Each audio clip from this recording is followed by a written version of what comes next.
Hello and welcome to Anderson Adventures. Today we're going to explore Standen, its history and architecture and some of its stunning grounds.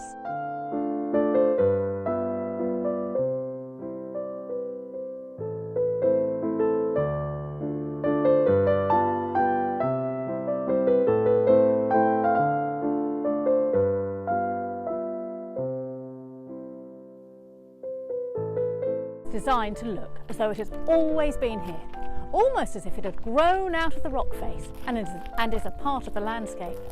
However, the land that Standen now stands upon was originally made up of 3 farms: Stone Farm, Hollybush Farm and Standen. Art historian Abigail Harrison Moore recently called Standen one of the most charming examples of arts and crafts workmanship in the UK. The location commands views of the Medway Valley and the Ashdown Forest, so it is no surprise that James and Margaret Beale chose this as their site of their planned country house. The Beales were one of a number of prominent non-conformist families from Birmingham who had thrived during the city's manufacturing boom and dominated the social and business life of the city.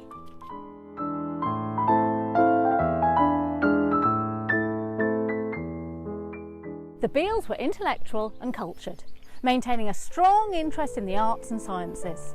They travelled widely, undertaking a world tour in 1906, and were also fair-minded and socially progressive. Beale & Co specialised in railway work, becoming prosperous through its dealings with the Midland Railway. The firm handled the complex negotiations which enabled the railway to bring its main line through to St Pancras. With business of Beale & Co thriving, James Beale decided he would like to build a house in the countryside as a retreat for holidays, weekends and eventually his retirement. James wanted somewhere that he could hunt, ride and play golf, and where he and his wide family could entertain their family and friends.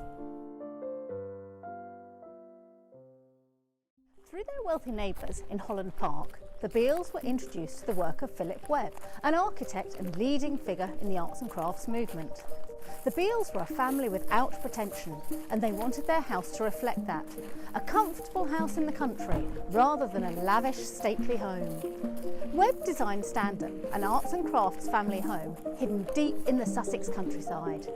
Standen became the centre of Beale family life and a favourite place of the grandchildren, who spent fine days exploring the vast garden and wet afternoons playing in the little room at the end of the conservatory.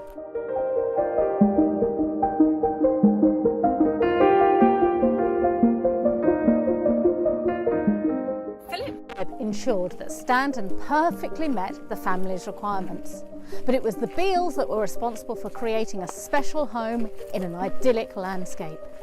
In spring 1891, they enlisted the architect Philip Webb to lead the project. Work began on Standen at the end of 1891. The plans for the house had been revised many times until all parties agreed on the design. Webb often drew inspiration from landscapes and historic buildings and decided to preserve and incorporate some of the medieval farm buildings onto the site in his design.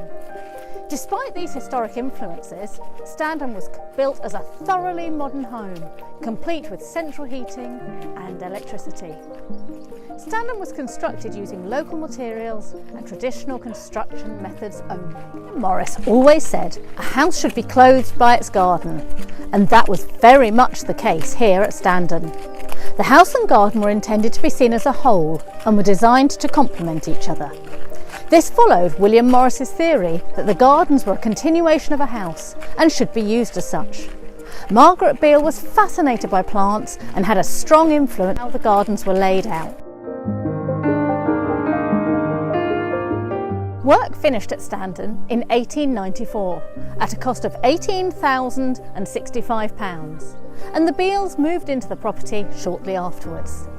The family and Webb had developed a close working relationship and frequently communicated by letter. When work on the house finished, the Beales gifted Webb with a silver snuff box. The family loved Standen and found it met their needs so well that they scarcely made any changes to it over the following years. Webb had created a unique building about which there is still a real sense of discovery. The contents of the house are rich and varied, from the vast abundance of arts and crafts decoration to the wide collection of objects the Beale family brought in themselves. In 1972, the house was gifted to the National Trust.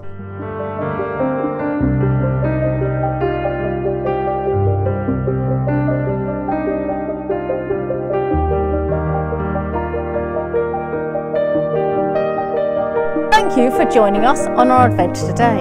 Remember to subscribe for future episodes. We can't wait to see you on our next adventure.